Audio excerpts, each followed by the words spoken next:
പ്ലിങ്ങിപ്പോയി ജീവിതം, നീങ്ങിപ്പോയി യൗവനം, ജരാനര ബാധിച്ചെന്നൊരു നോക്കുകുത്തിയായി ഞാൻ.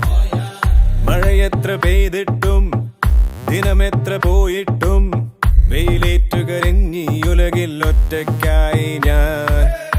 അവൾ